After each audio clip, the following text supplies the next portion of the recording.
Something's coming. Oh no, he's going to explode.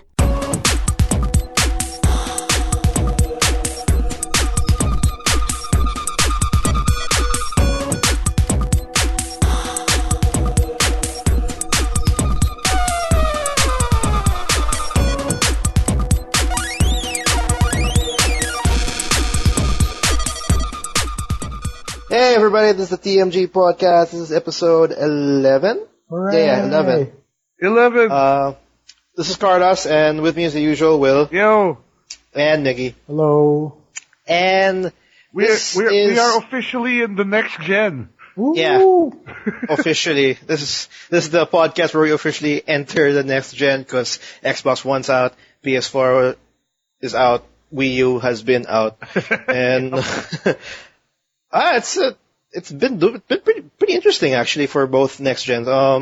It's hard going to be, we have to call them current gen now because, yeah, it's current gen. Like last gen is the PS3 and all that stuff and the 360. So yeah, PS3 is old school now. It's going to be weird talking about it like that, but I guess we'll get used to it eventually.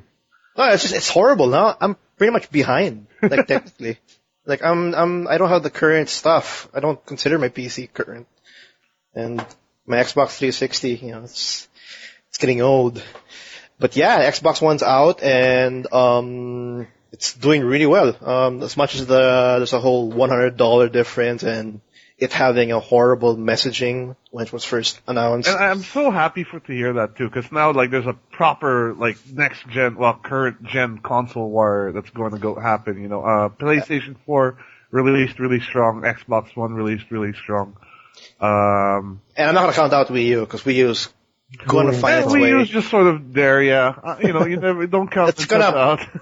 It's gonna pack Microsoft and Sony from behind. So yeah, they're gonna come up with something that Sony and Microsoft are gonna have to copy eventually. Again. Yeah, again.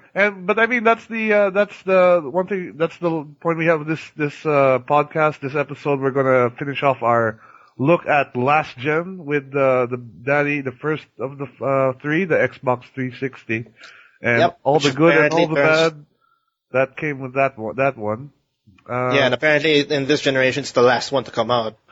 But I have to say, I think my Xbox was my favorite console of last generation. I really had fun with that. But last generation meaning the one that was current before. Yeah. See, I'm trying to be up to date now. Because I was wondering, are you talking about the Xbox original or the Xbox 360? The 360. But before that, we got news, don't we? We have news. Apart from the Xbox One being released.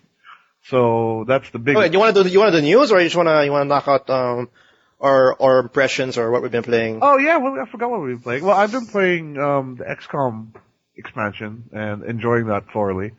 Well, how's your well, your it's not that different from what I remember it to be. There's just a bunch of added new stuff. There's some new missions. I'm not too far in yet. I think I'm on my third month still. So I'm still in the process of making sure all my satellites go up, and which is pretty much the essentials when it comes to XCOM. Exactly. You have to get that thing up. Get the satellites up ASAP. I'm to the point when I'm going broke, just building everything, getting engineers and you're selling body parts, selling dead alien bodies to whoever wants them. No, but you haven't met the humans yet. The organization. I did the first mission where you get a survivor or something. I think that leads into it. I'm not sure. But I haven't fought humans yet as an enemy. I haven't gone to that point yet. Do you think it was worth it for you? Yeah. Or you haven't seen that point yet? Well, I think it's worth the full price of an expansion. I think it's so far the amount of new changes and the extra content seems, although I haven't experienced too much of the new content yet, I can already feel will add a lot to the overall game, which was great already to begin with, Yeah, because I can really definitely see an extension, because my game's really long. What I would really love to see now is if they brought back XCOM Terrors from the Deep into this day and age, because I really like that setting as well. Oh, you liked the second one? Oh, I hated the second one. Oh, really? It was horrible. I can't believe they just went all of a sudden an alien invasion, and then, it ends, and then the second one is alien invasion with everything underwater, but you all act as if you're not underwater, which is funny. But yeah, XCOM's really out. What else have you been playing? Apart from that, I picked up The Legend of Zelda: A Link Between Worlds. Oh, you got that too? Oh, you got a lot I today. picked that up, yes indeed. And Miggy's like scratching his tiny. Oh, jelly right now. so jelly. It looks really good though. I've been looking at streams. I haven't gone too far into it yet, but it's Zelda, so it's I'm expecting it to be great. But before I really delve into this one, I'm still playing Phoenix Wright on my 3DS, actually, because I have the new DLC for that, which I'm still going through. Oh, are you done with the game though? I'm done with the main game of Phoenix Wright, but they just released, it's just part of our news bits actually, they just released the first, I don't know if it's the first and only or just the first DLC for the game, and it's a brand new case with the usual cast, Phoenix, Apollo, and the new girl, Athena. So, having fun with that as well. That's cool. Migs, what about you? I've been playing Castlevania Harmony of Despair. Harmony of Despair. It's the co-op 6-player online Castlevania. Oh, the one. Yeah, you got that like way back in the PS3. Yeah, I didn't play much of it then, so I'm just playing it now by myself. It's so grindy. By yourself. Yeah.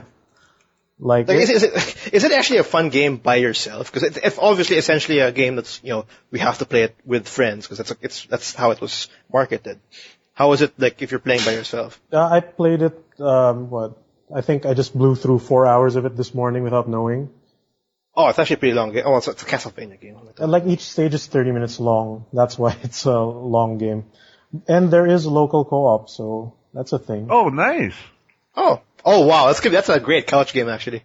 Think about it. It's crazy when like everyone is too far from each other and you can't see yourselves on screen. Is that a possible that's, six? That's what I've heard. I've seen the screenshots. Like one guy's like at one end of the castle and the other's at the other, and the screen just gets really wide. Yeah, it's crazy. Oh, and when someone starts going away, it just widens and widens. Yeah, if you're in local co-op, you share the same screen. So if you go further from each other, the camera zooms out and you can't see anything anymore.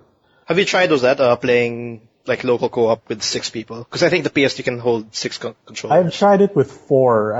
I'm not sure if you can do it with 6 local. I think but 4 by itself is already. It's crazy already. Yeah. With 4. No, shit. Dragon's Crown in itself with 4 people on one screen or even. It's a pain in the ass already. This is not a new game, right? They released this like I think in 2011. Yeah. 2011. Yeah. But have they added like? Because I think they still supported it with extra characters and stuff afterwards. Oh yeah, they released Richter Belmont from Symphony of the Night and the Richter, SS game. They also released Maria from her Symphony of the Night incarnation, the adult Maria. They also, is that DLC? Yeah. No, they're like $3 each. Of course. And they released the 8-bit Simon Belmont from the Family Computer Castlevania for Let's get everybody in it. And like they also released a few stages. And if you get Simon Belmont, I think you get the original NES Castlevania castle as a stage. Oh, sweet. Wait, is there any actually people still playing the game if you go online? Have you bothered? Oh, really? Like I had a hard time finding a game back then when I got it, and now I'm sure it's dead. Well, that's true. That's a pretty interesting concept, Castlevania co-op, which I thought was a pretty bad idea, but when I actually saw it in action, I was like, hey, this looks like chaotic fun. So, I'm not that interested. I'm not that interesting right now. I'm playing Battlefield 4 over and over the whole weekend. Have they fixed the problems with Lankang Dam and Siege of Shanghai? Is it still crashing a lot, or? I can't really say if like those 2 maps are doing better now because most of the servers that I play on they took it out of the rotation, so I really can't. I don't think they haven't bothered to even put it back in to see if it's okay.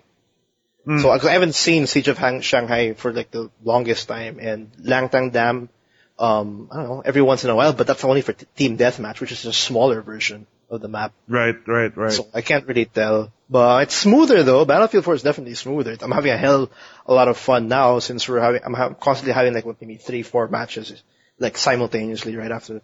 And it's getting fun. It's not smooth yet. I don't know, DICE still needs a lot of work in terms of bugs and everything. But I'm definitely enjoying the game still. I still think that's a EA issue. It's not so much a DICE thing as it is just EA. Like, you gotta put more Battlefield out, take on those Call of Duties. And they just don't have time to really get all it's definitely EA's problem because like they forced Battlefield out because I'm sure DICE, it's not really DICE's problem, but it's still DICE's issue, right? Now they have to fix all these bugs. I get you. Sadly, it had to come to that. But, well, with whatever pressure, EA gave, they did it pretty well for what they have for the amount of time. Still a hassle, but, oh well. XCOM, I'm still playing it. No, I played it last Friday. I'm towards the end already. But I'm kind of like holding off on seeing the last few missions of the expansion because I lost a lot of good men. Like, are you playing on Iron Man mode or Classic or? Classic, not Iron Man, because I don't have time to go through that game over and over again. Like I just want to get through it, see the content from start to finish, and and see what the expansion is, what the expansion provides, like towards the end. Because I'm not too sure if they added anything like that, maybe a new ending or extra content when you finish the game. Because I do remember when I played the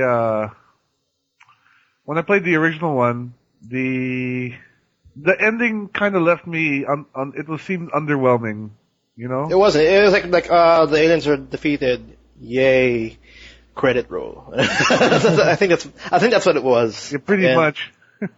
And I don't know if it's gonna be different because right now, they added, like, towards the end, they actually added an extra mission, which was a horrible mission. Horrible but awesome, in a sense that the aliens attack your base. Oh, really? Like but that sounds kind of cool. No, horrible because I fucking lost 2 people in that mission. And I was like, ugh. Like, I lost my support, I was like maxed out, and, Garcia, he had 40 kills and everything. Like, he had to get knocked out by this huge mech, this sectoid mech that went in front of him. I don't know why he went forward. Yeah. But that's the reason why I love XCOM. Like you create these stories, like, Garcia had to go inside that little corridor and all of a sudden he was met with, 2 mechs and a couple of sectoids and just got murdered. It's a great game though. It's definitely a great game. I might be able to finish it maybe within the week. And, well, that's it for me. That's for my impressions. Is there anybody else? No, I think that's all we've been playing for this week. You want to jump into news because we have a lot. We have a lot of news to cover. Yeah, definitely. First of all, let's get the big one out of the way. Xbox One, the X-Bone is that the original name for everybody? I always thought it would be the Xbox Infinity. Right? Because Xbox 720. Oh yeah, or 720. Or Xbox 180. Xbox 3. I don't know. But yeah, Xbox One is out. And it's doing really, really well. I'm not sure if you want to start off with that because like the one big news that I got out of the release, Xbox One sold, or rather Microsoft sold around more than 1 million. What's fantastic. See, and that's what goes back to what I said at the start. Like, I'm so happy that all the fuck-ups that Microsoft went through, from the announcement of the Xbox One to their, literal 180 degrees. Yeah. They fixed it. They got their shit together, and now we have a proper, like, it's standing next to the PS4 as far as sales go. Actually, I don't think they fixed it. I more or less just think that that's just how big their player base is. Like, if they still fucked up, but people still buy it anyway. Like, I think they just failed into converting some people some people who were Sony people or Nintendo people to their side. You know what I mean? Because I'm sure like some Xbox people went to the other side, but it's just like more of a bouncing. Like, which side do I go to? And I'm not even too sure if it's really 1 million, but that's what they're stating, and that's what Sony's stating in their side, that they pretty much both these next gens hit more than 1 million, and it's already record breaking for their official launches. Because PS2 didn't do that when it was released, and also the Xbox or Xbox 360 for Microsoft didn't also hit 1 million on the first day. And that's actually pretty exciting. And it's actually that's a good indication on how strong the industry is, regardless of all these industry in terms of the console industry, regardless of all these hiccups and for sure, problems. For sure. And that's looking pretty good. And have you seen some kind of the crazy stuff you can do with the Xbox One? Like you can connect an Xbox One, Xbox 360 to an Xbox One, or a PS3 to the Xbox One, or even a PS4, yeah. And it'll play through your Xbox One, which is insane. You can even connect it to itself. You can have a splitter. You could basically have a daisy chain of Xbox Ones. And then you make the Xbox Infinity. Because it's watching itself. It just goes full circle. Yeah, it goes full retard, basically. Wait, I don't get it. What's the point of this feature? Like, you can connect yourself. Essentially, they wanted it so you can connect your cable box to the Xbox, and then that way you can watch TV through your Xbox. But people are getting creative with it, and but I guess it goes to show that they kind of, just adding that HDMI in has turned the Xbox One into a bit more of a living room item and not just a game console, which is what they were going for anyways. That's true. But I still don't know about the whole, like, its main feature of it trying to be the number one, like the one system you need for your living room.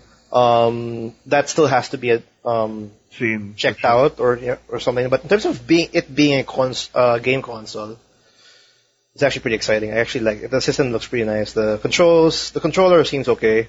Yeah, and the games, man, the games so far, the exclusives out on the Xbox One right now seem to be a lot better than what the PS4 has to offer, in my opinion. Like, maybe you disagree with me, but I have to agree with you on that one. Like, they have more exclusives. They don't have that many online or free-to-play games compared to PS4, but it has more meat. Definitely. Like, we've seen I've been watching the feeds from Killer Instinct, and that game looks amazing. I know. God damn it, being exclusives. Forza looks really good. Forza looks really good. I mean, for how much time they need to create a fifth one. Like, people are saying, in terms of the critics and all that Forza 5 is actually a really good simulator. And I think that's the reason why we see Gran Turismo 6, because I think Sony also noticed how good Forza 5 is. That's true. Then, there's always Dead Rising 3 and Rise, which have gotten okay reviews. I mean, they're not the best reviews in the world, but they're okay. They're not terrible. Dead Rising 3 looks like Dead Rising in general. Like, it's tons of zombies in great detail. And Rise, I don't know, it's pretty. It's pretty. That's all you have to say about it's pretty. It's quick time events, but not quick time events. Yeah, it's timing. It's more like the Batman Arkham system, like it's just more timing. It is, and I don't know. I just when I first saw it in E3, Rise, Son of Rome, I was like, ugh, really, Crytek? I mean, like, when I saw that, I'm like, okay, it looks pretty, but there's nothing that spoils me. Like, it's really bad, and it looks like a prettier, more boring God of War. Yeah, and it's just a very, I don't know, it's a very bland setting as well, and the story, it doesn't seem that, interesting. I guess, well, I don't want to diss it too much though, because I haven't played it. None of us same, played it, but like from what we've seen, it doesn't look like it has anything else to offer.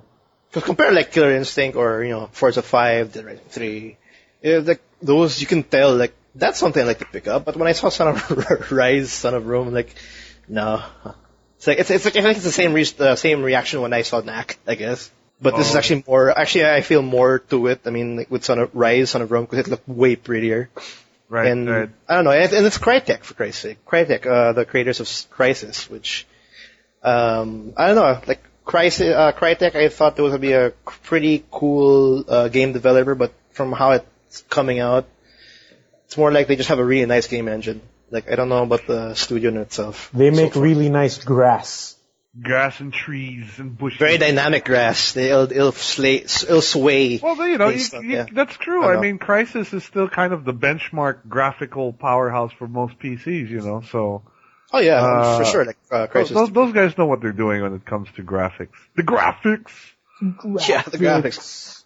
But I don't know, for me, in terms of creating a game, I'm not too sure. Like, if we go back to Crysis 2 and Crysis 3, like, there's not much of a difference in terms of gameplay, but of course, graphics, it's about the same. It's about the graphics, yeah. It's about the graphics. But you know, with all this success the Xbox One is having, it's kind of weird also. Like, I think, Carlos, you had something to mention regarding Microsoft's intention for the division. Yeah, it was a weird little bit of story. There's an upcoming CEO for Microsoft. I mean, for Microsoft, for Xbox, and he's the ex-Nokia CEO. And what's weird is he's actually considering, or thinking about selling the Xbox brand. Who would buy it? Will you sell it to Sony? That would be hilarious. Sell it to Sony and they'll just scrap it. No, but the reason why they're doing that is because, this guy is obviously a businessman, and as much as Xbox is a very well-known brand to all the gamers out there, it's still, it's not 100% profit. It's underperforming in terms of the numbers. Yeah, in terms of a business sense, it's not actually pure profit. It's not like a cave full of gold ready to mine. That's what this guy, what's his name? I have it there, but he's the ex-Nokia guy, and that's what he's considering. And that's weird to have that kind of talk, like maybe days before the release of their Xbox One. I mean, their next gen console. I'm not too sure how this is gonna turn out, but it's actually definitely interesting to wait out on the next company call or whatever on if we're actually gonna see people, consider selling the Xbox brand, because that's a waste. But it's with the Xbox One just being released, I think there's still time for that opinion to change depending on how well things go for it. But we also have to consider that how much money has Microsoft put into the Xbox as a whole over the past how many years, right? And what has the profit really been like for that duration? When I say that the Xbox, like the upcoming CEO wants to kill or maybe sell the Xbox brand, I'm not saying that it's going to happen. I'm just saying that that's what the upcoming CEO's head is at when it comes to being the next CEO. And it makes me wonder though why they picked him to head it up if he's certainly, it sounds like he's not even interested in dealing with it, he just wants to, I'll just sell it, it's not making money, Why not do something? You were hired to help it make money. No, he's going to be the CEO of Microsoft. Oh, of Microsoft itself, okay. Yeah. Right. He's the upcoming that will pretty much replace, which is the forerunner to Steve Ballmer, because I got the name already, Stephen Ellup, who is the ex-Nokia CEO. But that was his opinion on the Xbox brand compared to like Microsoft as a whole. Like obviously the other departments or other brands are bringing in more money, and apparently Xbox to him, it's actually more profitable for the company as a whole to let go. So that's his thought. Nothing's set in, nothing's actually sure, but it's actually pretty interesting that there's talks like that actually, especially when Xbox One just came out. It's like it literally had talks like maybe last week. Yeah, it's gonna be interesting to see how that handles, but I hope they keep it going, because as a gamer we love I love my Xbox, so. Yeah, Xbox is a great brand, and it's actually pretty awesome that Microsoft went in, because instead of Microsoft and Sony or Nintendo duking it out, now we have Xbox. And maybe in the future, in a couple of years, Valve will join in, because when we talked about a few episodes earlier, the Steam OS or the Steam Box, whatever it's going to be called, they're obviously going to hit the living room. So it's going to be tight competition, and it's actually pretty exciting. And that's my little thing for Xbox. Yeah, well, we know that they're listening to us because they value our opinion so much. So Microsoft, Yeah, they pretty much don't close yeah. Xbox. Keep it going. It'll pay Yeah, off. I subscribed for Xbox Live again by accident. You'll lose a lot of money. Yeah, like I hate that system. I unsubscribed and I'm still in for until Feb. Well, anyway.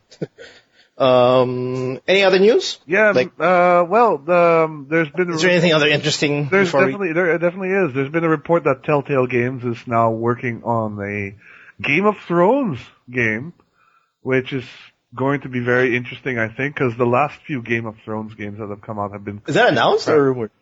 Yeah, it's been not announced, but it's been confirmed that they're working on one. So, it's more or less for real that there is going to be a Game of Thrones Telltale Games coming out. That's actually pretty interesting. And that'll be awesome. I don't know how they're going to do it, if it's going to be a brand new character or if you're going to be playing one of the characters from the books or what. We'll see. But definitely going to be interesting. I'm actually more kind of interested in how Telltale Games can actually do this many projects, because they're still doing Wolf Among Us. They're still doing Walking Dead. Like, how many teams do they have for it? Because they were once pretty much close to an independent studio, and now they have like these many titles coming out. But they've done pretty well for themselves. I mean, they got The Walking Dead for sure was probably their biggest hit ever.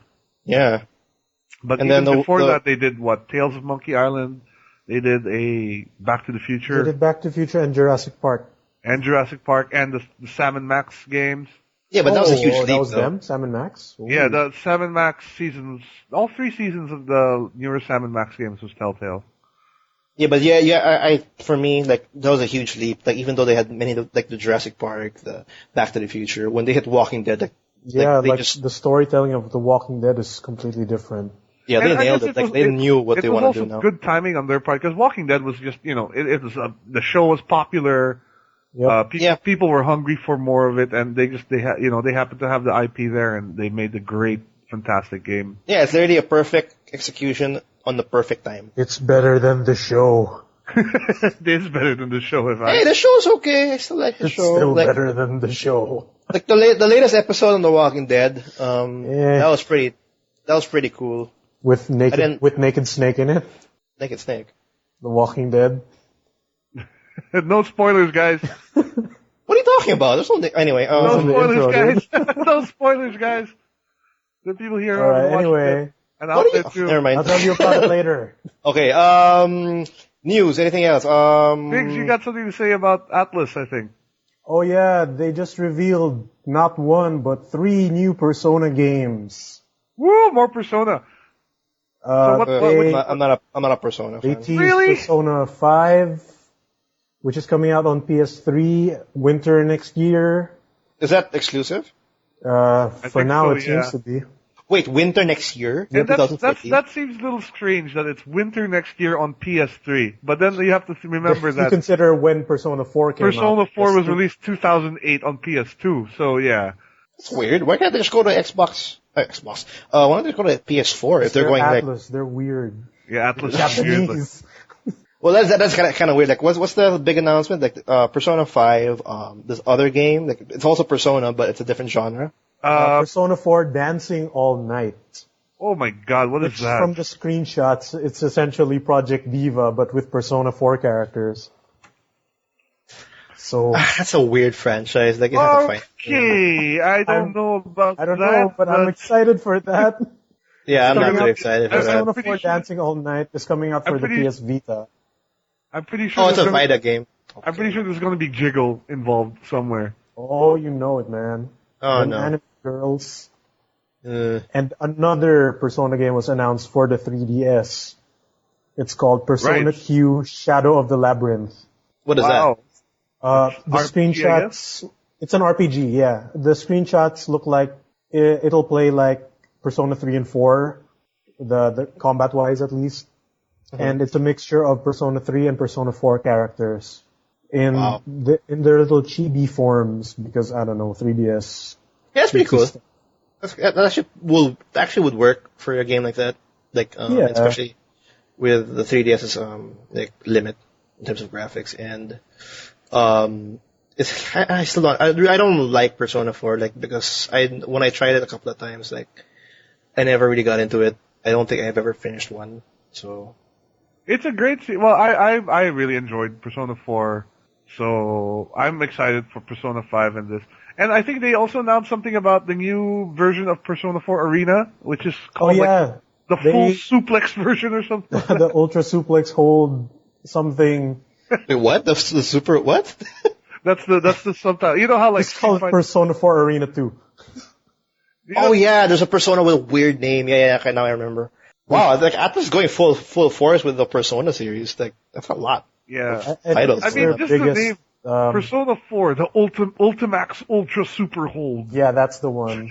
Oh god. Ultra Suplex Hold, Ultimax, something. All right, Atlas. I don't even know what an Ultimax is, but It's not even a word. Oh my god. Isn't Persona 1 where like they had the final boss was God? Maybe. I did not play Persona 1.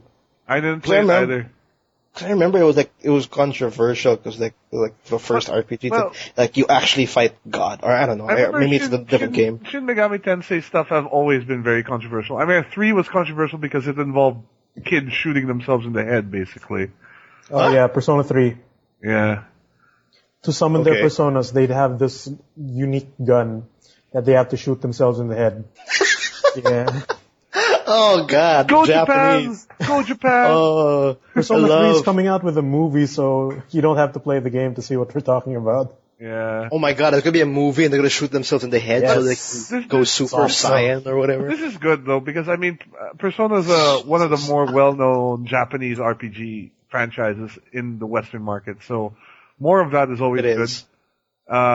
If they do well, that's likely meaning that Atlus will consider exploring more obscure Japanese stuff. Well, they already do. They already do get a lot of these obscure Japanese games over, but you know, for me, the more obscure Japanese games we get, the better. But it's actually pretty weird that their fifth game, like, it's released to PS4. I don't understand. Like, next winter, for PS3.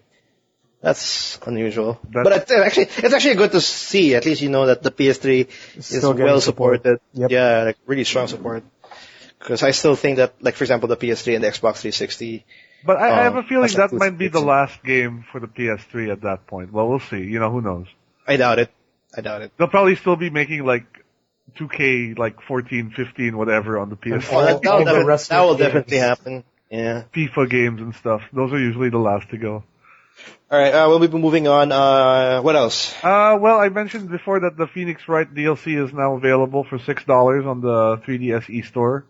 Oh yeah, we're playing that shop. If you want more Phoenix Wright, I mean, I recommend. I'm having fun with it. Pick it up. It's more of the good stuff. More of what you. It's more Phoenix Wright. That should be enough. I love Phoenix Wright. I should play Phoenix Wright. Just get on the train and just see what. Yeah, dude, you should at least play the first one because I think it's still really good. I should. Yeah, I should check it Team out. Fortress 2 has got a new Man vs. Machine update. There's more weapons, 2 new maps. More hats. That's a survival mode, right? Oh, yeah, that's the one that's like 6 of you versus like a horde of. Everything. It's like horde mode basically for Team Fortress. Yeah. And there's some pretty cool new features there. Like the medic can now revive people, so that's new. Okay. Like I should check it out. Yeah, definitely. I mean, Team Fortress is still fun. Like it's still loads of fun whenever you play. You can just jump in, like play a game or two, and you come out feeling satisfied. Yeah, and it's crazy how that free-to-play game just like exploded. And of course, I don't hats. You know, we can't. You know, we need the hats. More hats. Like, I don't know, some rare hats like sell for like, I don't know, $20, $30. I don't understand. Yeah, the hat economy is fairly. I wish an economist would go check it out and give a full report on the hat economy, because I'd love. Yeah, that's weird. Hat economy. Just that term, hat economy. How could you make an economy out of hats? They did. Valve, you smart little. A hat conglomerate. What else? Diablo 3 expansion closed beta is starting at the end of this year, so next month we should start. If you get lucky, you might get a closed beta invitation to the Diablo 3 expansion. I honestly am not that excited about it. I'm pretty excited about it because there's gonna be no auction house. They're gonna add a couple more, like, I don't know, adventure modes where you can hunt and hunt for some specific monster. I don't know. I just still like the whole point and click, find more loot, and just keep finding more loot. Yeah. That's just my little thing. It's all about clicking. It's all about clicking. It's all about the clicking. And I don't know. I'd like to kick Death. Like the Angel of Death, yeah. Because that's the big baddie for the expansion of Diablo 3. And I think, but it's gonna be like the first time I think we've seen a bad guy or like a major bad guy who's not a prime evil or like right? Because well, it's about time because when I was thinking about like the possible expansion for Diablo 3, like what else can they do? they killed Diablo 3 times already, like Yeah. Oh, sorry. I'm sure Diablo himself is sick of playing back. Diablo dies. Yeah. We're not spoiling anything. I'm sure you know that, it being called Diablo, that's definitely, the main baddie, and definitely we defeat him or whatever. Yeah. But yeah, that's happening. It's happening now, and I think the closed beta is gonna, like, the official closed beta, not the friends and family beta. Right now it's friends and family beta ongoing, so unless you know a Blizzard employee and are really chummy with them, you're probably not in it. Yeah. Too bad. Carlos, I think you have one last bit of news, but it's a local bit of news for us here. Yeah, I do. It's more of like, it's a very small news, but it's like more of a gripe for me because Datablitz is actually selling now Final Fantasy 13. Oh, wait, no. Lightning Returns. Final Fantasy 13. Yeah, Lightning Returns, the third game in that damn series, and they're selling the Japanese version. The Japanese version. In the Philippines, like, assuming that we will, buy it because we understand Japanese. I don't understand why they're selling it. I don't understand why they can't just hold it back because what, do they just want like quick cash out of it? Some people are buying it. Some people are buying it, man. Won't understand anything. Explain this to me. It's in Japanese, but does it even have subtitles? Chinese subtitles. Yeah, Chinese text. Where's that? It has Chinese subtitles, and where's that? But okay, Chinese and Korean. There must be some Chinese people here who want to play it. I'm sure or gamers who can read Chinese and can't wait. Isn't it like going for an R1 price, like 2.6? It's R3, no, but the reason why I'm kind of like bothered by it is because it's the fact that it was like being marketed as if like Final Fantasy, Lightning Returns, Final Fantasy 13 is out now. And then we have like people commenting and saying like, I thought it was coming out in January. They misread it, yeah. Yeah, and then other people, it's out na pala, kala ko January pa, I'll check it out. And then people don't even bother to check what they're talking about. Like, it's R3, it's 2295, it's out now, but it's Japanese, the voice is Japanese, and the subtitles is traditional Chinese/Korean with a manual of Chinese. So weird. That's weird. And this is actually the lowest scoring. We don't have the English. Yeah, is there reviews for this game already? Yes, Famitsu, the Japanese gaming magazine, gave this 37 out of 40, which isn't too bad. But when you consider that Famitsu always gets like a top score. But no. You have to consider that they gave Final Fantasy 13, the first one, 39 out of 40. And they gave 13 to 40 out of 40. So this is Famitsu's also getting sick of this is actually the lowest scoring one out of the trilogy. Well, I expect less. I mean, I don't expect much for the third title for this game. I don't know. I'm just really bothered by it. Like Datablitz just sells it. Like, no, that is a bit of a bothersome thing because like this has been an ongoing issue I've had with Datablitz for a long time because I remember way before, like maybe early 2000s. That's when they always used to carry only R1 games. And slowly they began introducing the R3 games, which it was okay. It wasn't because it's still in English, but I had a US. I'm very OCD when it comes to my side labels on my games. I like them to be very uniform, so I make it a point to buy R1 games as much as I can. So that kind of bothered me a little that I had to buy at some point. I was buying R3 games. Unless I ordered it online or whatever.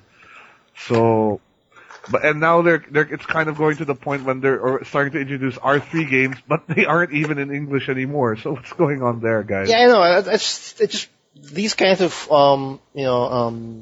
ways to sell with Datablitz just keeps reminding me that it's still a business. Like it's not really like a couple of people that know games or whatever, and like really like creating community. They're not, because I don't really think Datablitz is creating a community. They just apparently just have one. Like there's no other place to be. No, they're yeah, exactly. They don't need to create a community because they're the only game in town, basically. Yeah, like they don't have to exert that much effort, because I'm still wondering why they don't have any like loyalty card reward or anything, like just to praise their consumers or whatever.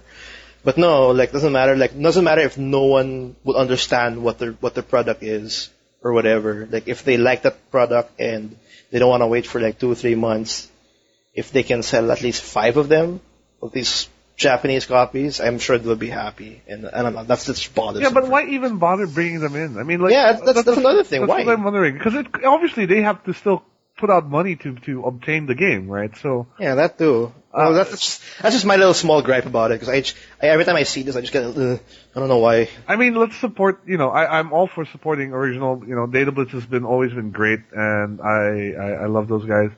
But let's let them know that we want our games in bloody English at least, or yeah, and then we're willing to wait. We're okay to wait. I'm sure there's one person that bought it and then just realized it wasn't English. Sure, there's one person. Some confused mother, it's like, oh yeah, or some shit, because that's very misleading. For me, it's very misleading, and I don't like that. And it's like that guy who bought GTA 4 episodes of Liberty City because he read it as GTA 5 and didn't notice it until he popped the disc in his PS3. I don't believe that, but that's hilarious. That's hilarious. I mean, that little I before the V is sometimes easy to miss. I mean, I want to mention like really quick, like when I was like lining up for my XCOM, when buying my XCOM expansion copy, behind me, literally, there was a conversation of a dad and a son. Okay. In front of the Wii U, and the son was literally trying to explain to dad what the difference is with the Wii and the Wii U. Okay. And he couldn't understand it. It's like, Dad, one has a tablet. Like one has a tablet, and then they're like saying, well, why would we buy the Wii U when we still have the Wii? Yeah. It had that little conversation, and I just wanted to point that out. How old was the kid? Like, was he a kid or was he like a teenager or? Yeah, like how old was the kid? 12. Oh, so he was about an adolescent kid trying to. Yeah, like, said it's the Wii 2 instead of the Wii U. That would have made more sense. Yeah, but you see, it's Nintendo's fault, really, in that sense. Yeah, no, I just wanted to mention it because it's like their names and then the way they're like messaging their new product. It's hard, and then their main product's actually like parents buying it for their kids. And but we've always said that like the Wii U is just going to confuse a lot of parents. Like what more 2DS. Now with the 2DS? Yeah, see. Like it's what more now weird. with the 2DS exactly? Right. It's very weird. I just think it's weird the name calling it. That's me. Is there anything else? No, I think as far as news goes, that's pretty much it. So I guess we can. Just one more. Sorry. There is. It just happened right like today. Like I think we were talking about it a while ago. Oh right, yeah, I forgot. I'm gonna mention it because that's hilarious and it's like full on red alert for Sony because it's stupid as hell. Like it's horrible. Okay, so the PS4 has this little feature where you can actually live stream in Twitch. The gaming website where any gamer can actually live stream their gaming process and people can chat and see it. They partnered with Twitch, Sony, and you can actually do that with the PS4. So, and they have an app called the Playroom where, with the PSI, you can actually live stream whatever's going on in your living room, stuff like that. And then, some of the adults took it a little bit too far, or way too far, because there's a couple who turned on the PS4, went live with Twitch, and they started drinking. And one thing led to another, I guess. One thing led to the other. We saw this one, the wife. Passed out. I'm not even sure if it's a wife or whatever, but the girl passed out. The guy flashed her chest. I don't know how to do it. And I don't know, 15 minutes later, she's completely naked. And she's still passed out and she's drunk and all that. The reason why I'm mentioning this is because that's actually pretty alarming because that's not allowed. I mean, like in Twitch, that's all of a sudden like you have like naked people or other people doing dumb shit with the PS4, and that's horrible messaging. That's a horrible image for Sony, for the PlayStation 4. And now they have, for me, they actually, I think they're in full red alert now because they have to contain it. Because we have like other streamers doing stupid shit with the PS4, like doing their own show, like them holding guns, them drinking, them was that, and that's horrible because in itself it's still a gaming console, and we still have kids, going to Twitch, checking it out. I'm reading the article now, and there's a screen cap of this couple, and the girl's not even that pretty. Yeah. And there's no reason for them to do it. They just did it, and then it just raised alarms to the point that I don't think Sony put any like ways to prevent these things from happening. Twitch has their own like ways to like ban the people and all that, but it's not directly from Twitch. It's coming directly from the PlayStation 4, and then parang hijacking the Twitch stream. Servers. Yeah, and that kind of like bypasses the whole. I don't know, the whole rules and everything, because technically you're launching your stream through Playroom, which is considered a gaming stream. So it's categorized in all those games. So like, I don't know, some 14-year-old, some 15-year-old will just jump in. Lash his wiener. Like, oh, boobs! Yeah. Great. I just think that's just horrible. I think that's just horrible, and that's gonna be a big problem for Sony, because how you control that? Every PS4 can live stream whatever they want. They've got a big fire to put out. They have a huge fire to put out. Well, I mean, that's hasn't that been always an issue with with gaming anything live with a streaming? It's camera. like, you're gonna have people putting their dicks out there or their boobs or whatever, and you can't control it. Like you can't control what people will do when you put a camera in front of them. They'll do the dumbest shit ever, especially adolescent gamers, more than anyone I think will be. I'm sure I'm sure we've heard all those horrible stories of like some adolescent kid like starts screaming at his mom, like in the middle of a Call of Duty match or whatever. I don't know. I don't know how Twitch is doing it, because they maintain the. I'm pretty sure they have a bunch of dudes just watching every video that comes in and screening it for shit, and then they just. Yeah, but the problem with the power of the features of the PS4, we have like people who've never streamed before, all of a sudden just introduced to this whole idea, and yeah, they're doing dumb shit like, oh, I can live stream and anybody can watch me, cool. They're doing weird stuff. Like they have no idea what's going on. They have no idea what would happen if they do this. Like they have no idea. Like, but they have that feature. Like, let's try it out, and then that resulted to tits in the screen, guns in the screen, people drinking, and I don't know. We'll see.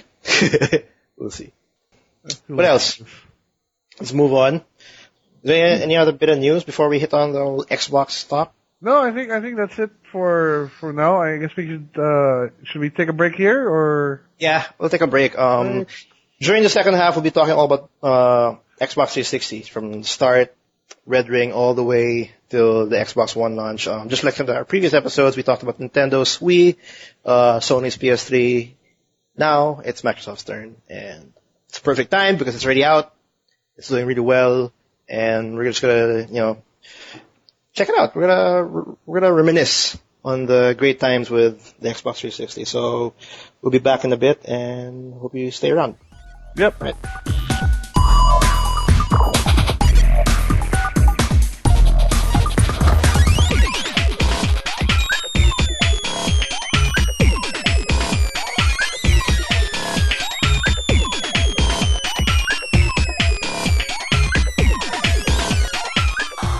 And we're back, guys. We're back. Yay! Xbox. And yeah, let's talk about the Xbox 360. Xbox 360. This is like, I mean, I love the Xbox. I love the 360 I should say I love the 360.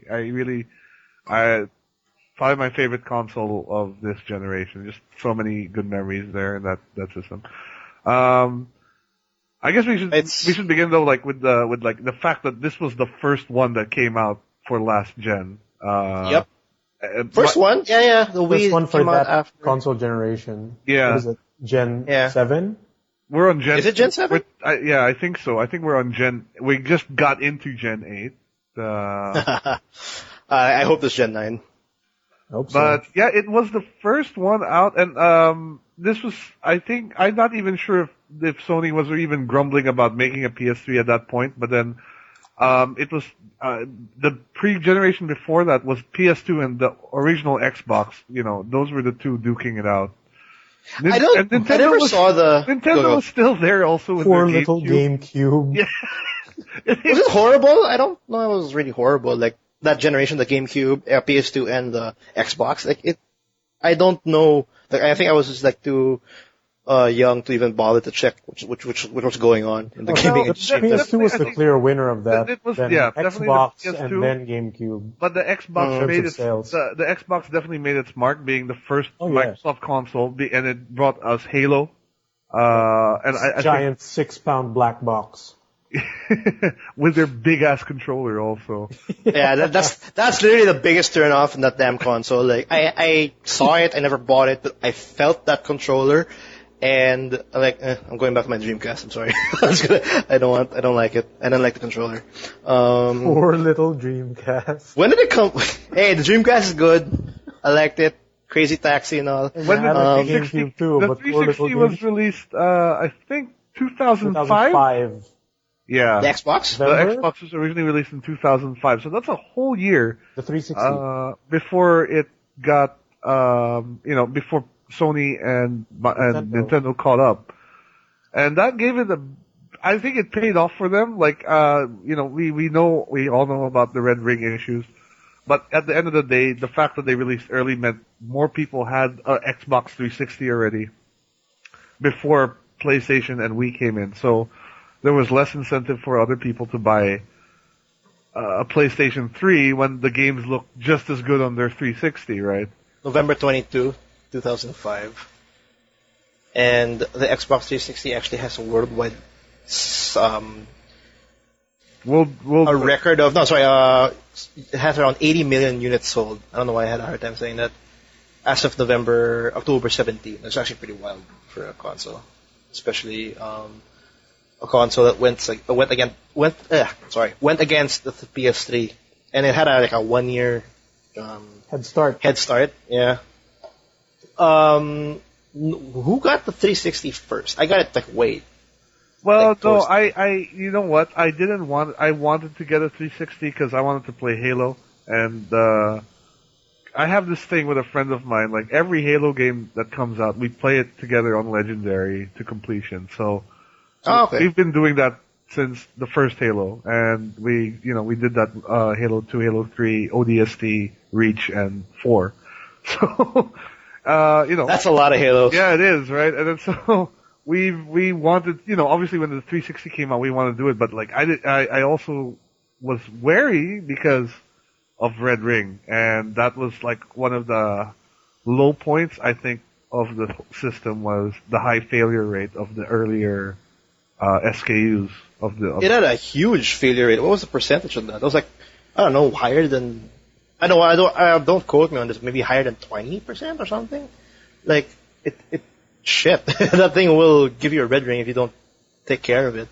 But we're talking about the original ones, of course. I mean, it was so bad to the point. I remember Microsoft extended the warranty to about 3 years. They extended the warranty of 360s because there were so many failures of the red ring problems. And this was an overheating issue, I think, right? Wasn't it? It was. It was. It was. Right. So, and I think it had something to do with the fact that the fan or the CPU and the video card were just were too close. I don't know, but in any The GPU just like melted in a sense. yeah. From the more or constant less. use. But that's sort of what stopped me from wanting to get a 360 at first. But Yeah, that's actually one of the reasons why I didn't bother, because the Xbox 360 was actually pretty strong here, just because it's actually easy to convert.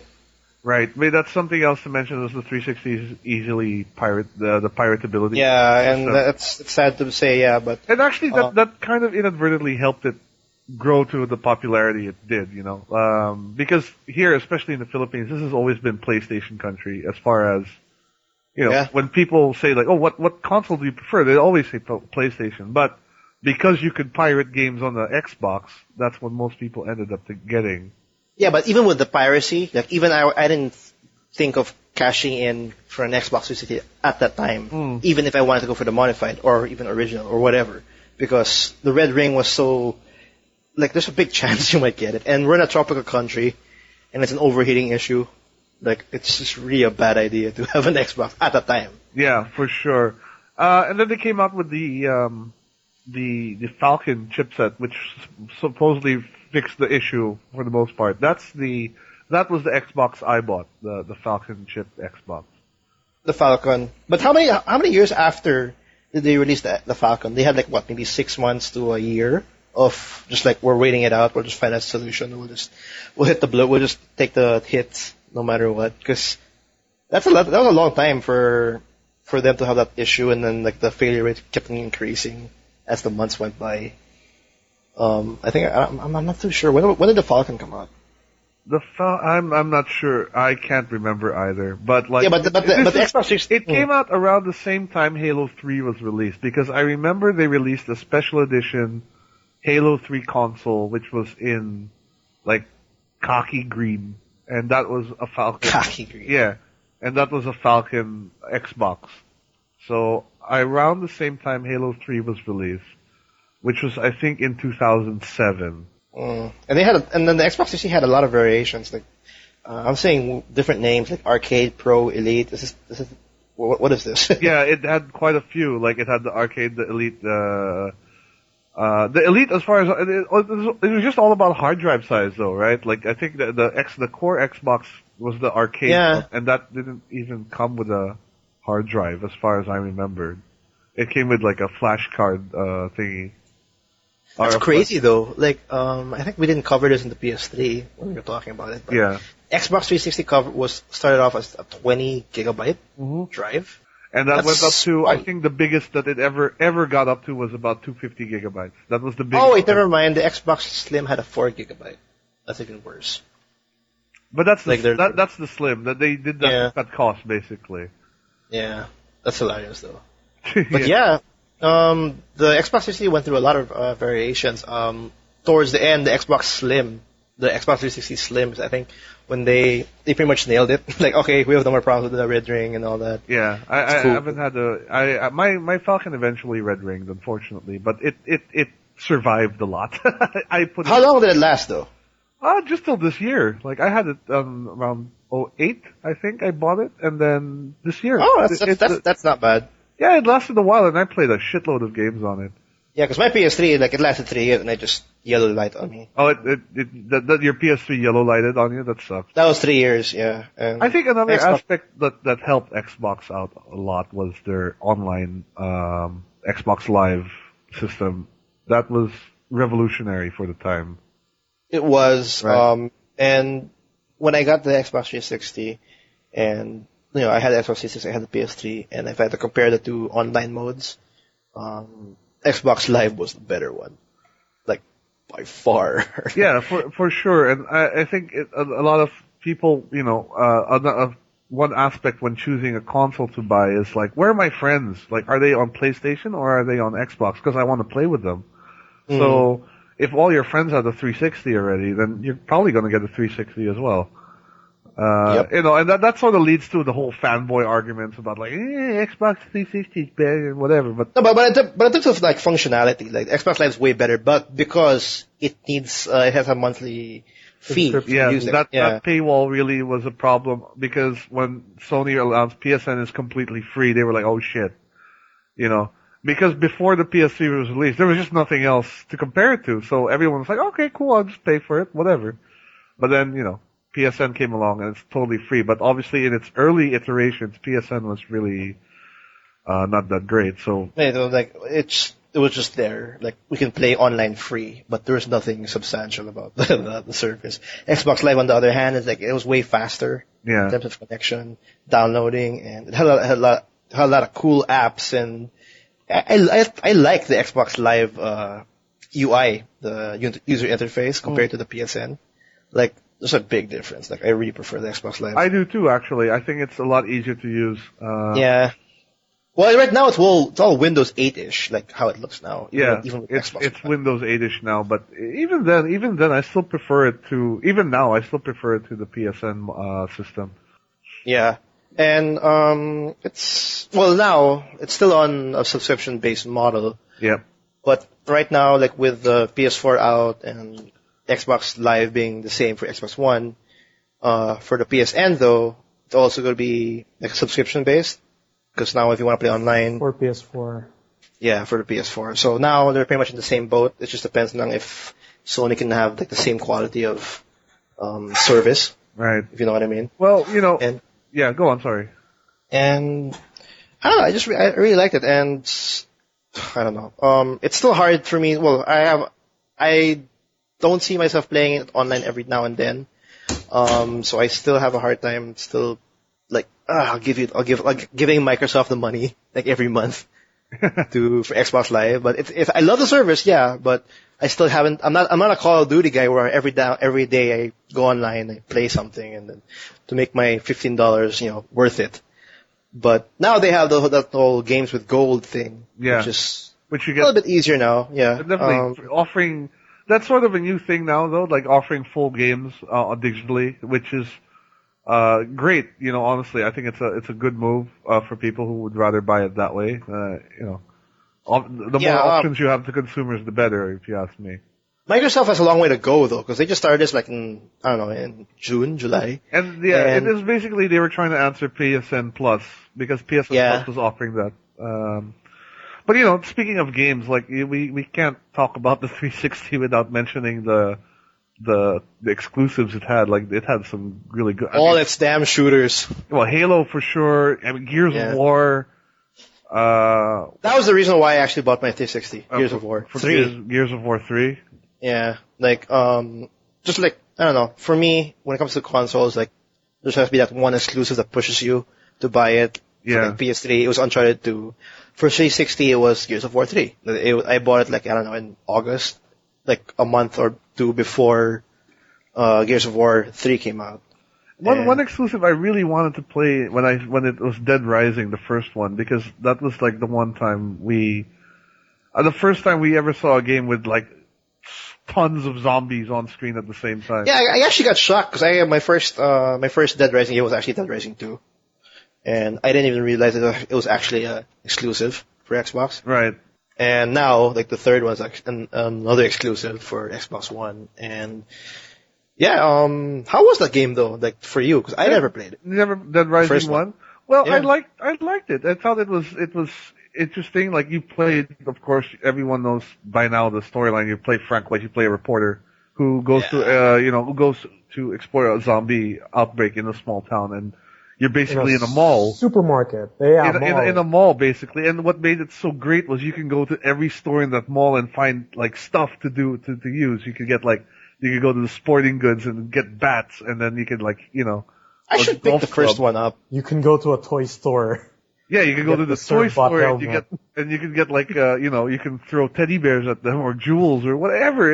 It was great. Like it was really fun. Just the amount of stupid shit you could do killing zombies and having a good time doing it, even though it didn't really progress the game in that sense. I guess that was one issue I had with that game was it had a timer, like a constant timer. Oh yeah. So you couldn't really afford to just be fucking around. Even the first one, it also had a timer. Yeah. Or like you're forced to move forward. Yeah, exactly. Or else you might miss certain key scenes. Like things happen at specified times. If you're not there, you miss it. I wonder if it's the same thing for Dead Rising 3 though, for the Xbox One. Well, I probably. think it is because I think the story in 3 is they're going to nuke the town at the end. So. But actually, the exclusive that got me to buy my 360 was Ace Combat 6. I've always liked Ace Combat in general. The PS2 Ace Combats were amazing, like Ace Combat 0 and Ace Combat 4, I think it was. Ace Which Combat was 5, rather. Which was the Ace Combat where it was all futuristic, and then towards the end you had to fight aliens or something.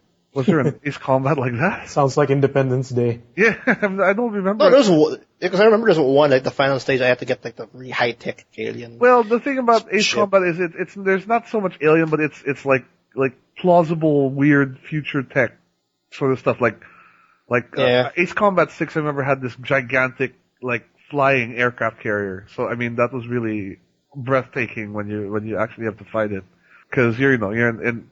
But I remember I saw the trailer for Ace Combat 6, like, wow, this game looks amazing. The jets look realistic, like the flying looks great, and so that's another thing I didn't even notice. I didn't even realize. I'm sorry. That Ace Combat 6 was actually an exclusive for Xbox 360. I think it's just like that's Microsoft's way of like winning exclusives.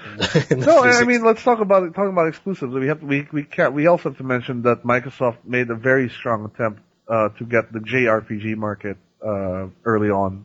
Strong attempt. Very strong attempt, although ultimately failed in Japan It just disappeared. dismally. But they did get quite a good number of JRPGs. They had Lost Odyssey, Blue Dragon, Infinite. Blue Dragon, what's that? Anime, It was done by Akira Toriyama. the Dragon Ball guy. Yeah, and I think the music was also Nobuo Uematsu. I don't know who wrote it, but Oh. Was Lost Odyssey good? Because I did like Lost Odyssey. I thought it was very good. It was the closest thing you'd find to a classic Final JRPG. Fantasy game. No, JRPG, a classic JRPG. because the only thing, the reason why that game stood out when I heard about it, it's like, oh my god, it's like what, 3-4 discs? It was 4 discs, yeah, and I remember the loading times were terrible on it. So thankfully, you could install it into the hard drive for quicker loading times. But it was. I should pick a JRPG for Xbox 360 because you're right. That was like Microsoft's way of entering the Japanese market. Yeah, and they had what else did they have? Infinite Last Remnant. That was Tales of Vesperia. Tales of Vesperia, which eventually had a PS3 version, but yeah, initially was Xbox exclusive. Oh, Vesperia Last has a Remnant. PS3 version? Yeah, but it was never released in the West. Oh, yeah, okay. It was a Japanese Yeah. version. Which sucks because the PS3 version actually has an extra character in it and some other stuff, so we missed out on that. They had Eternal Sonata, which also eventually got a PS3 version. The PS3, yeah. I mentioned Infinite Undiscovery. I think Star Ocean was originally an exclusive, was it? Yeah, it was. Well, because then Sony, Star Ocean 4 was exclusive, but Sony eventually got the international version of it. Oh, yeah. Yeah, so, but they had a pretty strong lineup if you think about it of JRPGs, and not all of them were great, but a good number of them I enjoyed. I enjoyed Eternal Sonata quite a lot. But that was definitely like Microsoft Japan's answer, because everybody knows that Japan is PlayStation country, and yeah, I guess that they try to infiltrate their home base. But they had other Japanese games. They had the Dead or Alive series is exclusive to 360. Oh yeah, I had a friend who bought the 360 the first day. That's the first game I don't know, was it the first game he got? I forgot because I remember he got it. Dead or Alive, and then of course Dead or Alive Beach Volleyball 2. Yep.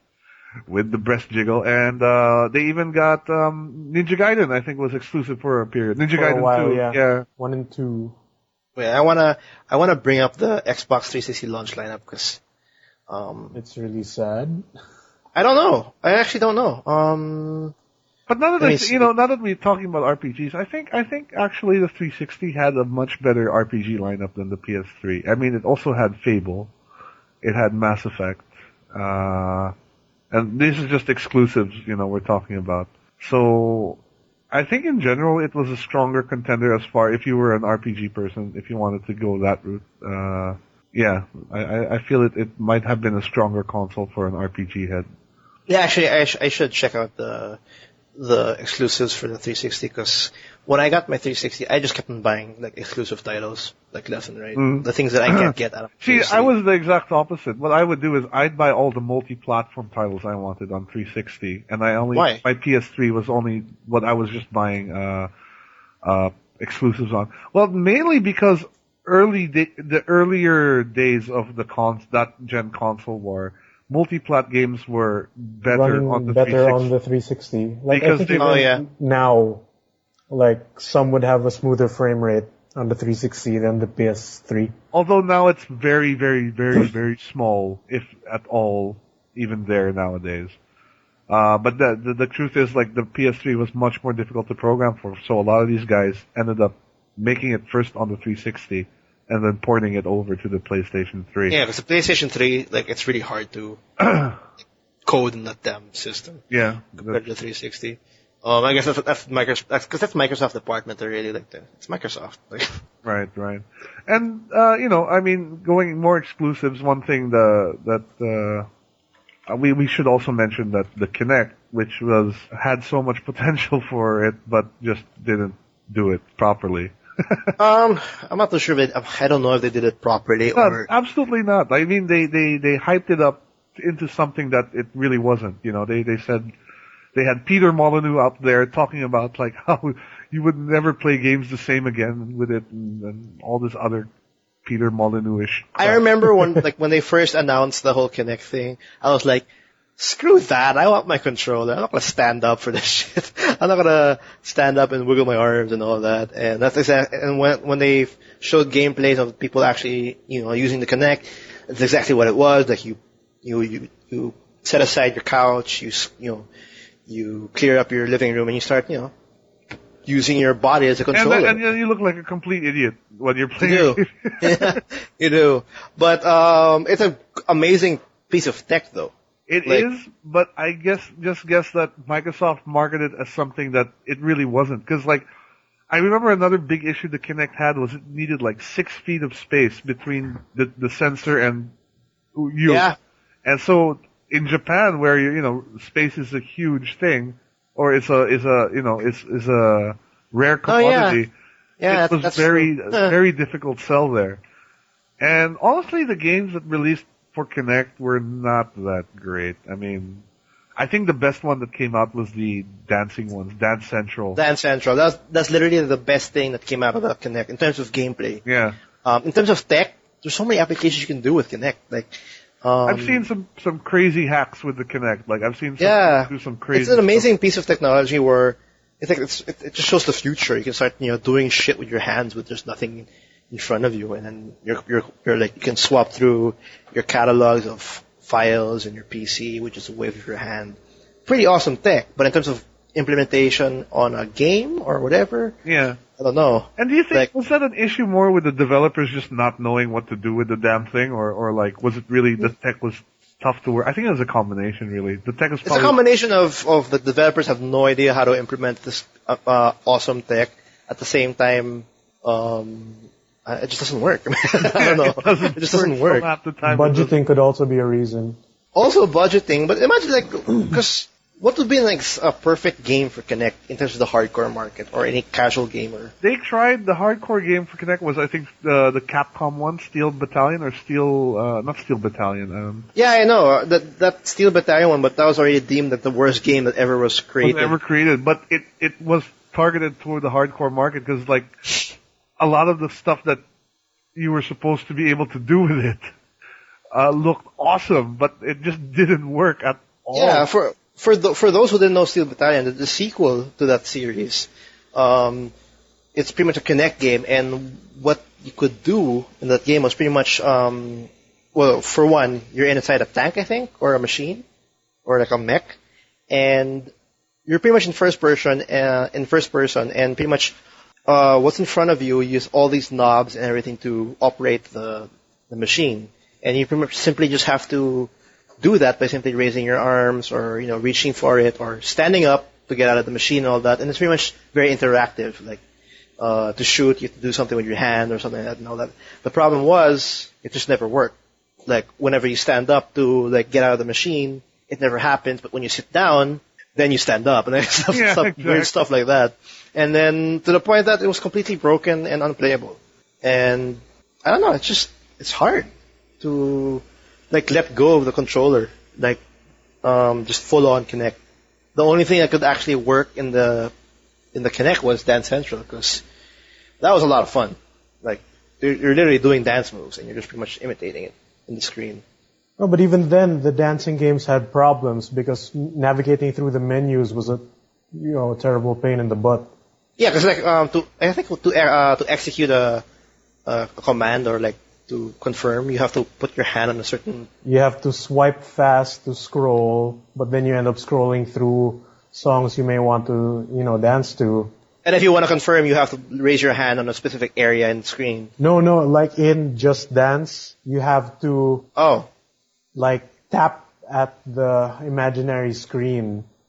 So like what would happen is you'd see the on-screen cursor over the button. Then when you tap, it'll poke on top of the button and just mess with you. But that's just about it though. The whole Dance Central, the whole Just Dance. They had other titles like I don't know. At the top of my head, the Dragon Ball Z one. Oh, Dragon Ball Connect. Oh, the Connect Dragon Ball game. Yeah, that looked ridiculous. Yeah. I have a story for Dragon Ball Connect. Oh, go. I was at Toy Kingdom, passing through, like, checking out toys and stuff. And they have, at Mega Mall, they have, Connect on demo. And, they were running Dragon Ball Connect when it first came out. Yeah. So, like, one of the attendants was there and he was like, he saw me pass by, cause, like, it was, at around 11 a.m. Mm-hmm. So I was probably the first one there on a weekday. I was probably the first one there. Then he sees me pass by. I saw him, he rubbed his hands, faced the screen, tried to get hype, and did like the most dynamic looking charge pose you can imagine. And the Kinect didn't pick it up. It didn't charge. Like, Goku didn't charge or anything. When he looked down on the floor pretending to charge with all his might, then when he looked up, he suddenly started flailing his arms. Like, oh, it didn't pick up. It'd be hilarious if the guy like just raised his arms and then he just asks you, raise your arms, Goku needs you. Give me your strength. Give me your strength. Like, we gotta make the spirit bomb together. That's another horrible Kinect game, which is pretty much just you like flailing your arms. Your arms about.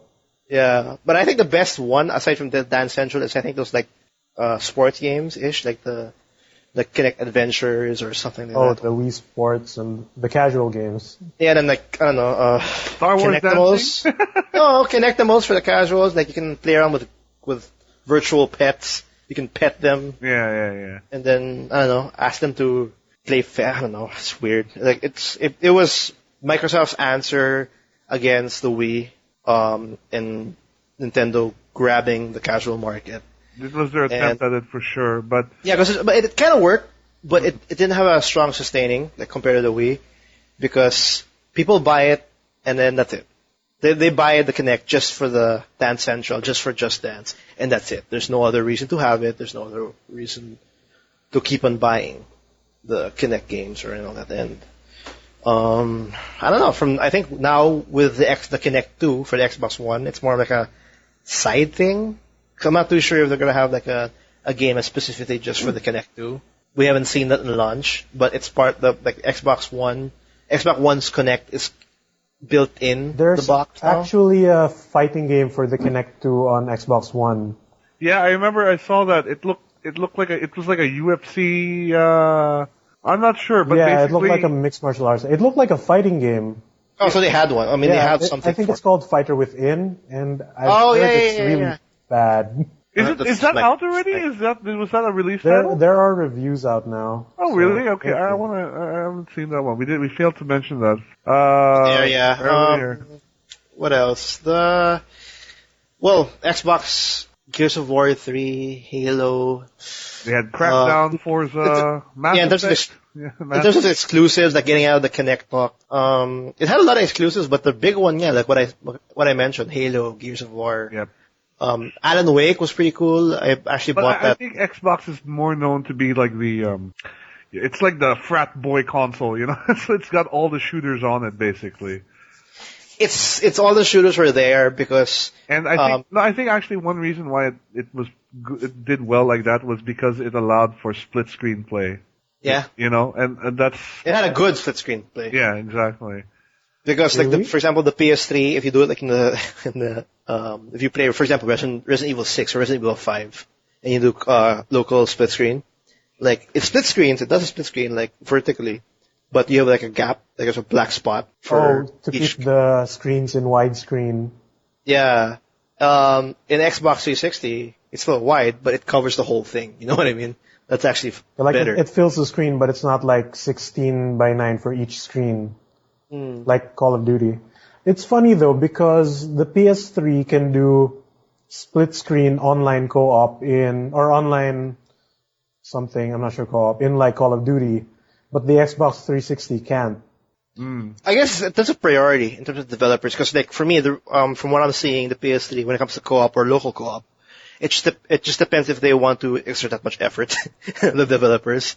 The Xbox 360, I've never seen any other way for local co-op. Parang it's like their standard. Like when you have co-op, this is how you're gonna do it for the Xbox 360, and then like Gears of War, Halo, Call of Duty, it's all like just the same way.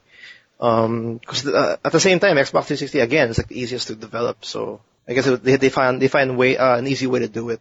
And like what Will said, like it being a shooter platform or a shooter console, that's because of the controller. Because I understand why people love playing shooters on. Yeah, I Xbox think 360. I do agree that the controller is more intuitive for first person shooters. Yeah, the 360 has great analog sticks. Yeah, But speaking, we are on the controller. We have to discuss that it also has a terrible D-pad, D-pad. which makes it horrible. I'm holding my Xbox 360 controller right now, and it has literally a horrible D-pad. and that makes it an awful choice for fighting games. Although, what I found odd was when I looked at like some of the comparisons of Street Fighter 4 and Marvel vs. Capcom 3 between PS3 and 360.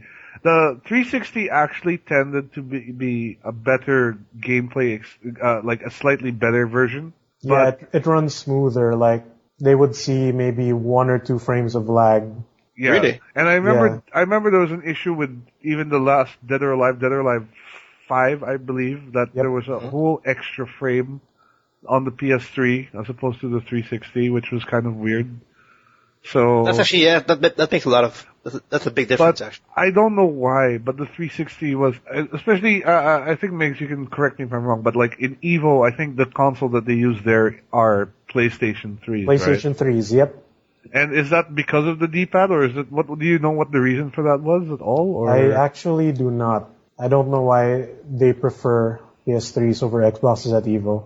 It's curious because it's not like you can't get an arcade stick that works just as well on Yeah. 360. Yeah, but you would expect that they would want to use the definitive version of a game for the something like Evo, which is the world's highest level of fighting game play.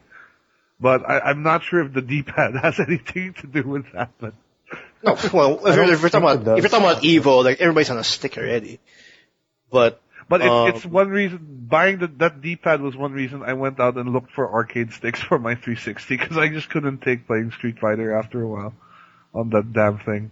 well, just the usage of the D-pad alone, just to simply like use it for like switching a weapon in a third person game or whatever, it feels weird compared to the PS3's D-pad.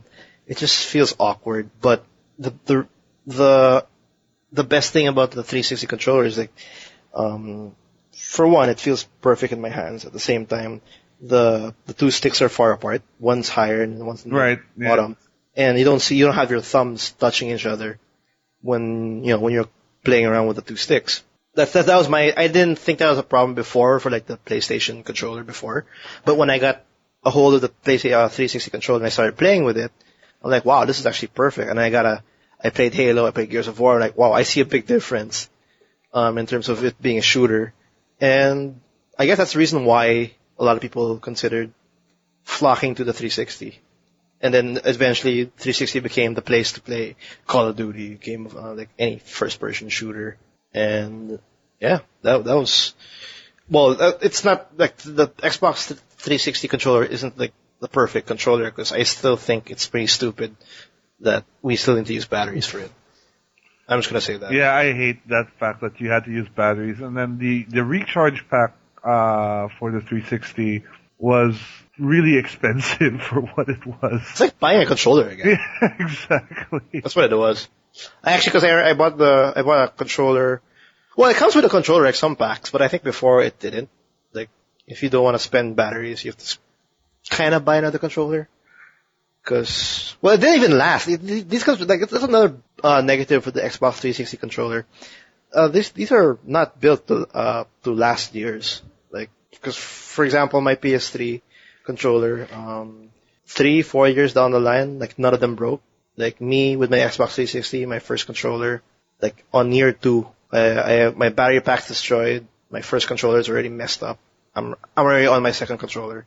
And, I don't know, it's just, and then I have to buy batteries. It's very hassle. It's such a hassle. It seems like Microsoft wants you to buy these peripherals just to make it easier for you. Which I don't understand, because they still do it anyway in Xbox One. You still have to buy a battery for it. You have to buy extra peripherals to enjoy the controller and all that. Yeah, no, I agree. Like, I at this point, I still want to buy one of those docking stations for my controllers, because the one I've seen is a Nico branded docking station, which comes with 2 rechargeable battery packs. So I have the Nico charging station for my Wii, which also died out. Those chargers those like battery packs don't last apparently. But yeah, the controller is definitely an awesome controller, and the Xbox One, I'm not too sure what the difference is, but it looks kind of slick. I don't see much of a difference compared to because the PS2 and the PS3 has a big difference. The controller-wise. Yeah. The Xbox 360 and the Xbox One controller, on the other hand, I don't see that big of a difference, but that's a good thing, because the Xbox 360 controller is a good controller anyway. So that's pretty cool. With the Xbox 360, it had a lot of exclusives when we're going back to games. But I think like when it comes to the PS3, I think they had more. And for some reason, I think Microsoft. Well, for me, I thought that Microsoft felt that they had to get more exclusive, or rather, they had to get more of the big titles that everybody like really wants to their system, because that's true. And I remember there was a huge huff when they announced that Final Fantasy 13 would be going to the 360. Yeah, that was like, and that was a big deal even for me when I heard it, like when they announced that in E3. Yeah, everyone was saying, "Oh, this is the end of Sony. They don't know what they're doing anymore. You know, they're losing all their shit, their exclusives and all that." And that was a big deal. And this is before we knew Final Fantasy 13 was crap. Just FYI. Yeah, before it was crap. Before we knew it was what it was like. But yeah, I remember that was I think 2009. That when they announced that. I think it was 2009. Yeah, like the year before 13 came out, and that's a really big deal. But I don't know if it's really Microsoft's like play to do this, like bring in because also Metal Gear Solid hit like Xbox 360. It did. It did, like the trilogy hit was that Xbox 360. I'm not sure if this is Microsoft doing it or Sony just like not like renewing their exclusive rights to these franchises. Because it really helps. It really helped the 360, like Final Fantasy 13, all like that. I think because now I'm not too sure. I thought it was Microsoft, but now I'm not too sure because Xbox One's latest video that came out, like showing the games coming to Xbox One in the near future. They have a lot of like Sony exclusives going to that console. Like, to name a few, of course, Metal Gear Solid 5 is there. Final Fantasy 15 is also going to be in the 360, so it's not an exclusive for the PS4. Kingdom Hearts 3 is not an exclusive. It's actually also an Xbox One game. Oh, so, I thought it was only PS4 and PC. I thought it was a PS4 either, so that's not an exclusive game for the PS4. Like, if you have an Xbox One and you like, Sora and company, like, it's going to, the Xbox One. And I guess, I'm not too sure why, but I guess, like, Sony is making their own exclusives. Like, they don't want to renew, like, Squaresoft's franchises or any other franchise, and Microsoft's just picking it up. And that's actually a good thing, actually. Because I really think the Xbox One's like a nice system, even though it's $100 expensive. Though it's huge. It is huge. It is huge. And what else about the Xbox? Are we exhausted already? I'm not sure what else. Seems like. Well, okay, let's talk about. Let's look at our personal favorites on the Xbox. Like, what were your favorite games? Games on the 360. Like, what did you really enjoy? Gears 3. Gears 3. Did you ever play the other Gears? The Gears 1 and 2? Yeah, I did. I didn't own a 360 at the time. Or even the Xbox One. Like, was Gears of War in Xbox One? I mean, the Xbox, the first one. Sorry. No. Gears No, of it was War not. was a 360. Started on the 360. Oh yeah, then I played 1 and 2 on in a friend's house. We did co-op, and that's the reason why I'm like, oh, this is a pretty cool franchise. And when the third one was coming out, I'm like, I think it's about time I get a 360, and that's the reason why I got it. And when I played it, it's pretty cool. Story was, yeah, the story wasn't so great, but the co-op, the multiplayer was really, really good. It was a different take on the whole multiplayer thing, like team deathmatch, and like you had to bleed out and stuff like that. Problem lang was that it was hard to find players. Because like there's still people playing it, but apparently I don't know why, but it seems like their matchmaking is based on the nearest persons that's near you. There's not many people playing Gears of War 3, even when it came out in the Philippines or around the country. So it was like really hard and it was like really laggy, and which is actually rare because I bought Halo then and it wasn't so bad. And what else? Alan Wake was pretty cool. I wasn't a big fan of it, but I mean, I just got kind of lost. It's one of those stories that's supposed to be kind of deep, but I just didn't get it. I didn't get it either, but I was enjoying it halfway through, and then it wasn't pretty. Actually, come to think of it, it was pretty repetitive, but I enjoyed it all the way till the end. I like the whole how they presented the story, and that's another reason why I actually bought the 360. I wanted to check out Alan Wake because a lot of people said it was really good. There's another game we actually didn't mention, which is actually a pretty big exclusive for the 360 or for Xbox, for that matter, was Fable. Yeah, Fable, which I think Fable 2 actually never made it to, because Fable 1 made it to the PC. Fable Yeah, that's where I 3 played made it to the PC. Fable 2 for some reason never made it to the PC. Poor Fable 2, but I think Fable 2 was actually a better game than the Fable 3 though. So Yeah, Fable 3, I didn't like Fable 3 at all. I bought Fable 3 when it was cheap, because there was like Fable 3 was like out a year already, and it was Oh, like really you cheap. know what? I'll finish your list first, and I'll bring up something I wanted to mention. Oh yeah, Fable 3 was not good in any aspect. Like I finished it I think in a couple of days, and it was very repetitive. The story was nothing, and I don't know. I can't say anything good about the third game because I really liked the first one. Yeah. I played it in the PC though. Me too. I played it on the PC as well. The second one I haven't bothered checking it out, but I heard it was really good. And it's very disappointing to see the third really, like drop the ball. What else? Halo was.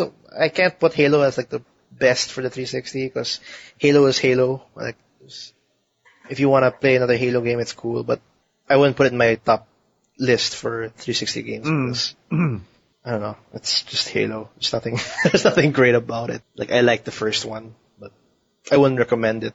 What about you, Will? I have to put Halo there because, as I mentioned before, it's been one of those games that I've got history with. Like as I mentioned, if you didn't catch it in the first half, every new Halo game that comes out, me and a buddy of mine will go through it on Legendary from start to finish, and we've done that for every Halo game that's been released so far. So for me, it's still fun to play Halo co-op, and I've had a lot of fun playing that game with my friends. Wasn't it like I think that the first time they introduced like 4-player co-op was in ODST, I think. I'm not sure because Halo 3 Halo 3 was the first time they had co-op, like that Alien and then Master Chief. Well, actually, Halo 1 and 2 on the original Xbox also had co-op, but oh shit, really? yeah, they did. So we I didn't know that. And we'd try all this stupid stuff when when you get the Warthog, we'd try to like get it into the worst places we could possibly get it into, or like we experimented a lot with like getting Warthogs into odd places or tanks or whatever. So we had tons of fun with Halo, so that's definitely got to be up there on my list. Gears, you already mentioned Gears of War, and I have to say that's also another favorite of mine. Yeah. You know, Gears of War had the best cover system, I think, in the third-person game. Well, it pretty ever. much defined the cover mechanic for moving forward. You know. Yeah, but I don't think even after the Gears of War 3, any third-person game or a third-person shooter game that required a cover system. Yeah. It's not even close. Gears, what was the company who made Gears? Oh, come on. Epic. Epic, really nailed that system down. It was very fluid. It was very easy to get, and you don't get confused by it. Because when you do cover systems, you just press one button. Yeah. And it wasn't confusing. I would say on the rest of my, I wouldn't say Mass Effect, but I played it on PC, so I can't really count that. Although I can't put Mass Effect as an exclusive. Ace Combat 6, as I mentioned, that was the game that got me to buy 360, and I love that game. I still love it. I think it's not the best Ace Combat there, but it's definitely so far the best one of this last generation. I think it's still better than Assault Horizon, and when Ace Combat Infinity comes out, I'll have to say, but oh yeah, Infinity on the Vita, I think, or it's PS3. Oh yeah. So Ace Combat definitely up there. And I'm going to mention a non-exclusive, but it's because this is another game that I had a lot of fun with my friends, was Rock Band. Oh yeah. Rock Band. The whole, yeah. I got the whole drum set with the plastic guitars and everything, and and you just had your whole. Yeah, my friends come here and we just we're the greatest fucking cover band in the world, yeah. I have never experienced Rock Band. I'm sorry. Oh really? I have to find someone who has it, and I can just rip it. I have it. I still have my guitars and shit, but I don't know how well the plastic guitar holds up because the buttons aren't as responsive anymore. And the wonderful thing about Rock Band that I always liked was that every week there were new songs to download. So, every week you would be checking to see what new songs are there? And say, I fucking love this band, I gotta get that song. And the songs were cheap. They're like nine, you could 99 cents. Yeah, per song, for a full song. So it's like how you buy songs now, I think. Yep. Yeah, pretty much. So I had a huge library of Rock Band songs. Before it just started losing its steam. I never even bothered with Guitar Hero except for I think Guitar Hero Metallica because I really like Metallica, and I wanted to play their songs on. And which is great. Also, the Rock Band guitars work in Guitar Hero, so I didn't have to double dip for that. Yeah, the whole harmonic guitar games. What else in the Xbox 360? 'Cause actually, when it comes to music games like the Rock Band, Guitar Hero, I actually want to talk about that maybe in the future. Right. Because that's actually a pretty revolutionary concept. Aside from the whole Dance Central or Dance Central. It was, yeah. No, we should definitely talk about that in more depth. Yeah, so that's I'd say but maybe later. Another exclusive. Wow, I had a lot. If I had to say an RPG, maybe Tales of Vesperia. It's probably Lost Odyssey. I think Lost Odyssey, or I can't pick. I was gonna pick between Lost Odyssey, Eternal Sonata, or Tales of Vesperia, and I like all three of them a lot. I thought Lost Odyssey, while not having as interesting a combat system as the other two games, had a really, really, it had a nice story. And what I liked about it is that there's all these little short stories interluded throughout the main storyline, because basically your character is immortal. So, really? So as you play the game, he sort of has these little flashbacks, and they're told in short story format, and they're all very kind of poignant little stories about life, basically. And I really found that really cool. This could be weird. We had a bit of a technical hiccup there, but yeah. Yeah. I don't know how I'm gonna edit that, but we we kind of lost connection there in Skype, but so if you hear something messed up, sorry guys, we'll figure it out. Yeah, hopefully I kind of combined these two parts together. Sorry about that though, but yeah, that's pretty much our 360, like our favorite games in a nutshell. Miggy, you mentioned something that you wanted to know about. Like I played my friend's 360 for a while, and that's what made me like Bayonetta really, really, balls to the wall. I love that game because I first played it on the 360, where it ran at a constant 60 frames per second, Oh, that's because whenever you mentioned Bayonetta, Like you kept on saying buy it in the 360. Yeah, because the PS3 version is just really bad. Yeah, which I did. So, and like, I may not have a 360, but that's my favorite game for that system, I guess. And, you know, I'm not a big fan of the shooters, but I remember playing. Did you know that? Like the Naruto Ultimate Ninja Storm games were exclusive to the PS3 up until Right. this latest one, right? Yeah, the latest one is Hmm. available now on PC, but all the previous games were exclusive to PS3. Oh, it became now on the multi-platform. For PS3 and PC only. Oh, okay. So, like, Microsoft's answer to that, I guess, was they had a US developer, I forgot who, make their own Naruto game. And it has a different Naruto game? Yeah, it was different from, like, you could compare it to the Wii Naruto ones made by 8 Inc., but it still played a little differently. So, I guess you could call that an exclusive that Okay. I played. Like, I enjoyed it. I like anime games. Mm. So that's the best. That's my 360 experience. Yeah, because I've never even bothered to even get the 360. Well, I wanted to, but at the time it was just cheaper to get a PS3, and besides, I like more. But there's no real game that exclusives. pulled you in. No, there's none. None of the exclusives on 360 were really, appealing to me. That's understandable. But yeah, we're kind of short now. It's weird that we had a little hiccup in the net, but that's pretty much our Xbox 360 in a nutshell. Yep. We're running out of time now because we're gonna cap the podcast already.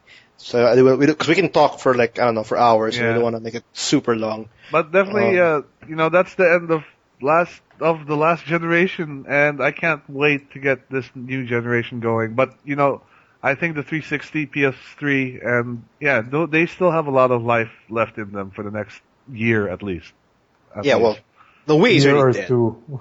The Wii is dead. The PS3 and the Xbox 360 has I'm guessing a year or 2 years until the only games you'll come out of it or already like NHL or Madden. I'm still pretty confident we'll see pretty cool games a year or two. You still have Watch Dogs, you still have Dark Souls 2 coming out. Yep, It's not yep, a yep. next gen game.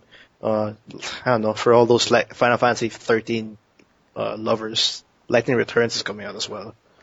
And I think even the upcoming games maybe Dragon Age Inquisition or Witcher 3, I have to double check, but I'm positive Inquisition is also current gen.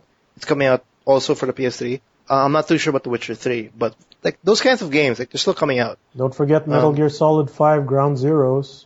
which is also a current That's gen. still a current gen game. Yeah, which I don't know what the hell. I'm not too sure if it's coming out this year or next year. Spring for next year, I believe. Yeah, it's a prequel to Metal Gear Solid 5. I'm not sure if the real MGS5 will be current gen. Yeah, so I the current hope gen, it will. not the current gen, the previous gen. Previous still gen, sorry. has a lot of life in it, and well, I don't know. I think I'll be forced to go next gen if by some weird chance my 360 Red rings on me after a couple of months. But it's not So- backwards compatible though. Yeah. But yeah, that's our whole current gen or previous gen talk. I'm not too sure what we're gonna cover next week, but do check that out. Probably back to our regular scheduled programming next week. Yeah, our We talk usual about dancing games. And Dance Dance Revolution will come out next week. We want to cover the whole Dance Dance Revolution, the history of it, and no, I'm not gonna do that. You do know that I actually I'm stating that I'm the first ever person to ever have an injury from Dance Dance Revolution. Really? Oh, Mm. well, congratulations. Yeah, because I got a fracture. You are a trooper, sir. I got a fracture for doing Dance Dance Revolution. I forgot the song for it. Anyway, Paranoia. I think that's Paranoia. I think it was Paranoia. It was a horrible, horrible day. That's it for this episode. Thank you for listening in. Like I said, next week, I'm not too sure. It's the regular programming. There's no actual focus. Back to our regularly scheduled antics. Yeah, we'll see what the week has in store for us, and then we'll try to cover that. Most likely it's gonna be all next gen stuff because it's still we're still on week 1 for next gen or week 2 for that matter, And yeah, if you want to check us for our news, reviews, or anything gaming related, you can check out our blog site in www.toomuchgaming.com. That's 2 with the number 2. And if you want to check out Miggy and his Let's Plays, is that TMG blog? Yep. Yep. Check out his channel. .com/TMG blog. All his Let's Plays, all his shenanigans in video format. And we actually also did 1. We did Trine 2 with Yeah, Miggy. our Trine 2 Let's Play is now live there, as well as my short playthrough of The Last Door, which is you haven't really talked about that. yeah, it's a free-to-play. They describe it as low-risk horror. We can talk about that next week. So check it out. Actually, I'm actually pretty interested in that. But yeah, we'll cut it out here, and yeah, thanks guys. See you guys next week. Next week. Bye. Bye. See ya.